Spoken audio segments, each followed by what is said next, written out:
বকখালিতে মাত্র 24 বছর বয়সে কবি ধ্রুব বিকাশ মাইতির একসাথে 5টি কাব্যগ্রন্থ প্রকাশ।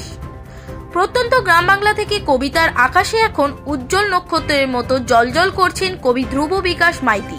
বয়স মাত্র 24 বছর। এই বয়সে দুঃসাহস বললেও ভুল বলা হবে।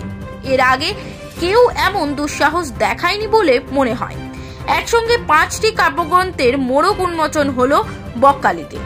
দক্ষিণ 24 পরগনা জেলার নামখানার দেবনগরের বাসিন্দা 24 বছর বয়সী কবি ধ্রুব বিকাশ মাইতির 5টি কাব্যগ্রন্থের মোড়ক উন্মোচন হলো।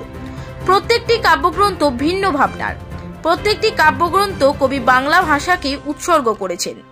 5টি কাব্যগ্রন্থের মধ্যে অথবা জলচক্র কাব্যগ্রন্থটি আধুনিক কবিতা, বান্ধবী কাব্যগ্রন্থটি সিরিজ কবিতা, বোতাম বিশ্বাসের মতো কাব্যগ্রন্থটি হাইকু কবিতা, চাঁদ হাতে কুরুক্ষেত্র কাব্যগ্রন্থটি অনুপরমাণু কবিতা, পাথর চাপা চিৎকার একটি স্বাধীন গদ্য কবিতা।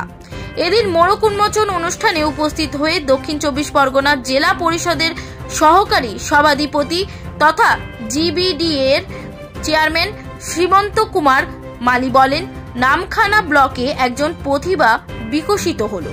ধ্রুব বিকাশের প্রতিভা বিকশিত হলো তার কবিতার লেখনীর মাধ্যমে। আমি খুবই আপ্লুত এবং অনুষ্ঠানের সঞ্চালক অর্থাৎ কবি সৌগত প্রধানও বললেন, খুবই অল্প বয়সে একসঙ্গে এই 5টি কাব্যগ্রন্থের মোড়ক উন্মোচন করলো ধ্রুব বিকাশ। এটি নামখানা ব্লকের একটি মাইলস্টোন। এই প্রথম এত কম বয়সী শুধু নামখানা ব্লক নয়, পশ্চিমবঙ্গের কোনো কবি একসঙ্গে 5টি কাব্যগ্রন্থের মোড়ক উন্মোচন করলো, তাও আবার 5টি ভিন্ন রকমের। এর জন্য আমরা গর্বিত। আমরা সবসময় এদের পাশে থাকব। বিশিষ্ট কবি সৌগত প্রধান আরো বললেন, কবি ধ্রুব বিকাশ মাইতি আমাদের নামখানার গর্ব। এই অল্প বয়সের একটি ছেলের 5টা ভাবনার 5টা কাব্যগ্রন্থের প্রকাশ করা খুব সহজ নয়। বিষয়টি আমাদেরকে অবাক করে দিয়েছে। 5টি কাব্যগ্রন্থ একসঙ্গে প্রকাশ করে নামখানা ব্লককে অনেক উঁচুতে পৌঁছে দিল। ওর সাফল্য কামনা করি। ওর যা লেখনীর হাত, ওর যা চিন্তা ভাবনা বাংলা ভাষার কবিতাকে আরো উন্নত করবে এই আশা রাখি। ও আরো এগিয়ে যাক। এছাড়াও এদিন মোড়ক উন্মোচন অনুষ্ঠানে উপস্থিত কবির বাবা আলোক বরণ মাইতি, মা আরতি মাইতি, কাকু অনাথ বরণ মাইতি, নামখানা পঞ্চায়েত সমিতির সভাপতি অভিষেক দাস, নামখানা থানার ভারপ্রাপ্ত আধিকারিক বিভাস সরকার, ফ্রেজারগঞ্জ কোস্টাল থানার ভারপ্রাপ্ত আধিকারিক ঋদ্ধি সরকার, স্থানীয় কবিরা প্রমুখ।